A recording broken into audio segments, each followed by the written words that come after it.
And sometimes it's quite a paradox. Today in France, we have more forest than we had in the 18th century. And so what we call nature today, when you say in France nature, people think of forest. But forest is new. Forest is a creation. Most of the French forests have been created in the 19th century. So this concept of nature, you see, is a very, it's a movable target. Movable target. And the fact that we have to respect a pristine, eternal nature does not really make sense. And also nature changes itself, renew itself. I mean, the forest, we talk about the Amazon as if the Amazon forest has always been there. Of course, always been there.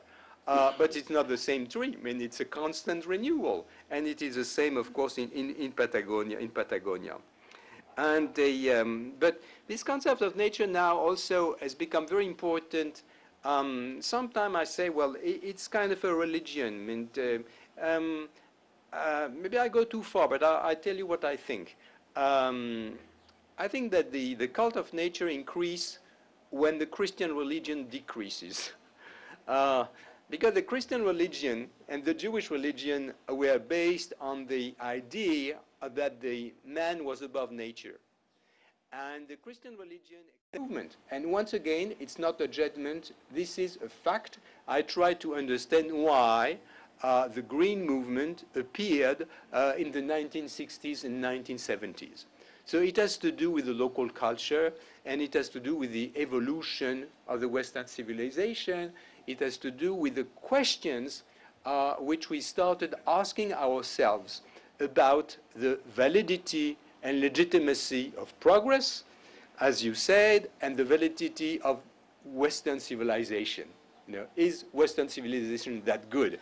If it's not that good, then we must have other values. And then maybe we must come back to some kind of primitive behavior vis-à-vis nature.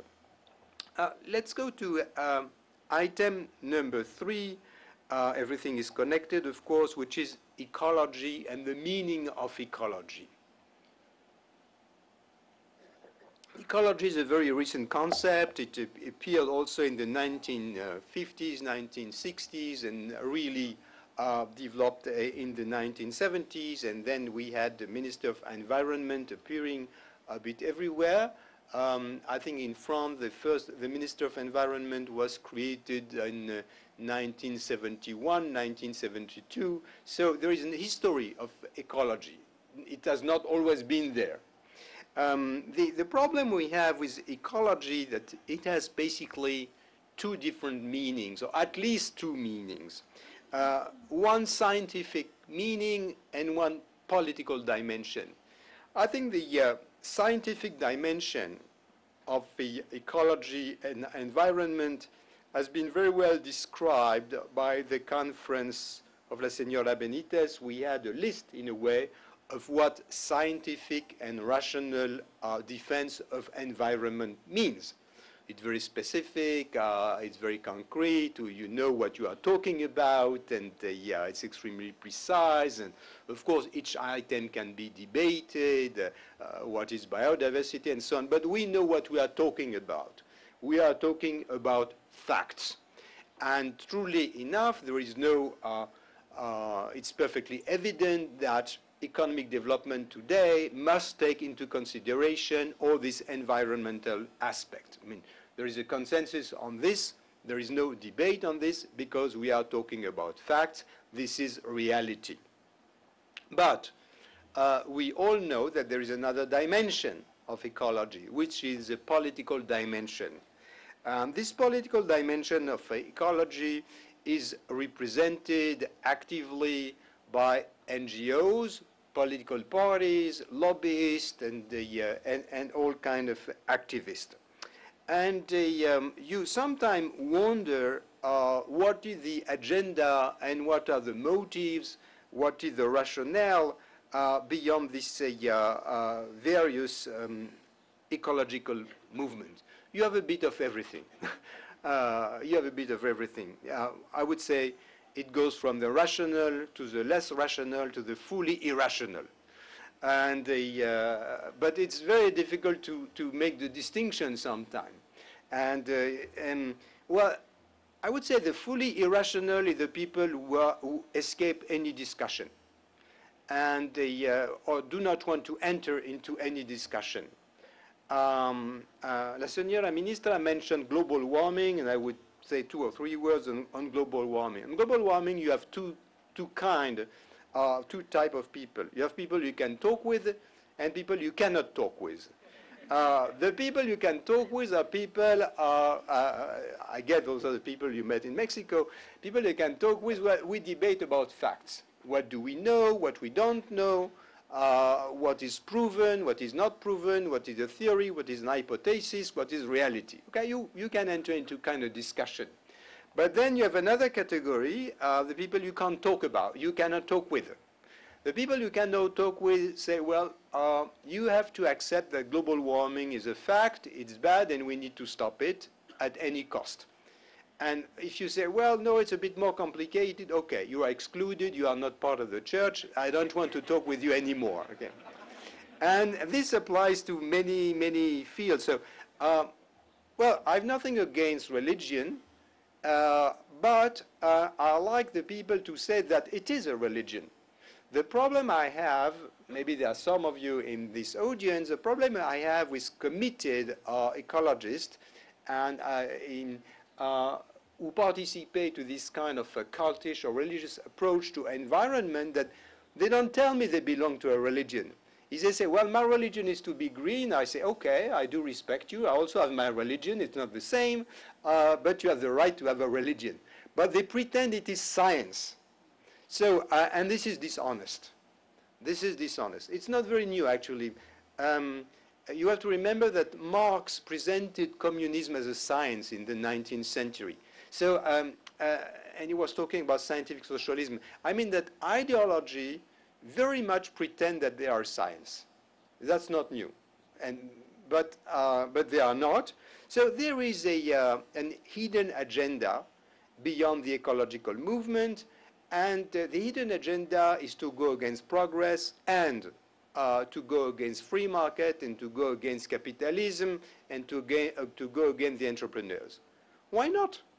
I mean, the entrepreneurs are not necessarily nice people. I mean, I don't know about you. You look very nice, but maybe you're an awful guy. I don't know. And capitalism is not necessarily good. It works. Okay? It's efficient. It's efficient, but that doesn't mean that it is morally or ethically respectable. It's just a mechanism. So I do accept that, and I do respect people who go against capitalism, against entrepreneurs, and why not against progress? But I think they should say it very clearly. Why do they need that they are fighting for the penguins? They should say, well, I'm not fighting for the penguins. I'm fighting the entrepreneurs because I don't like this guy. So I think the debate would be much more transparent. So what I would hope is not that people stop defending the penguins. I would like people saying, I defend the penguins because I think the penguins are so much nicer than the entrepreneurs. And then we can get into this debate, and maybe they are right. But we need to talk about facts to compare the virtues of the penguin and the virtues of the entrepreneurs.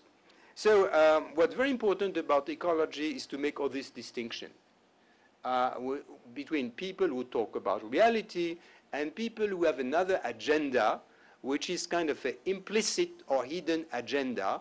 And I think this should be said clearly. What are we talking about? Now, I mentioned very rapidly NGOs. I think we have to say something about NGOs because they play a very important role in this debate. And right now in Chile, you have very active NGOs. Some are Chilean and some are not from Chile. I wonder why so many foreign NGOs come to Chile. I think it's easy because it's an open country, so you won't expel them.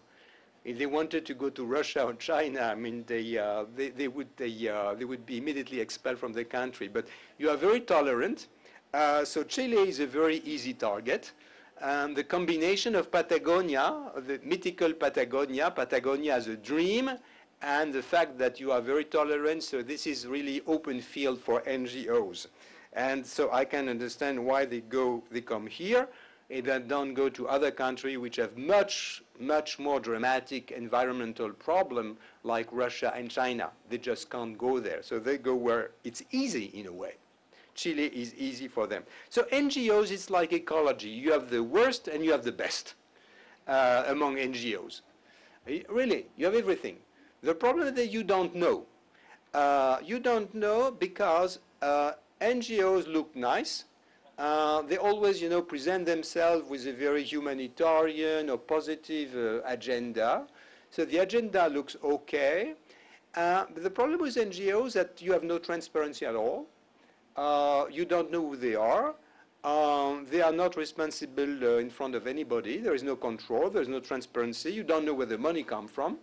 And sorry, but I've been the founder and chairman of a very large NGO in France called Action Against Hunger, which is now a leading NGO globally. But when I became president, I was very surprised because I wanted to publish the accounts of the NGO. And I was said, no, you don't publish the accounts, not necessary. Because you have no shareholders. So you do what you want with the money. So NGOs mean that you have to be extremely cautious. Who are these people? Who are these people? And I do hope that, well, if we regulate global warming, I think someday we should regulate NGOs as well. There should be some global regulation forcing transparency on NGOs. So an NGO is not necessarily respectable. It can be, and it can also not be respectable. It is not because somebody comes to you and say, I'm an NGO, that this person is necessarily respectable. It's like an entrepreneur. You have a good one, bad ones, crooks, honest, everything. Same for the NGOs. But so their influence goes beyond what they really represent. They are very good at manipulating the media. They are very good at communication, at their business, basically. But they are not really part of the democratic system. And I think that NGO should be authorized. I mean, they should be heard. But eventually, the decisions should be made according to the rule of law, according to national regulation, and not according to lobbying of NGOs. Fifth item, Senor Guzman mentioned the fear of progress. And so I've decided to elaborate on your remark and make some remark myself. I think there is some misunderstanding about what progress is about and what economic development is about. I mean, the purpose of economic development and the purpose of economic progress, as you mentioned, is to allow people to have a longer life and to have a better life. The purpose of development is to give people freedom of choice and opportunities. I mean, economic growth as such is not the ambition. It's only an instrument. It's a mechanism. I mean, like capitalism, free market, free trade, all those are instruments to serve a higher purpose. And this higher purpose is to have longer life, better life, freedom of choice, and more opportunities.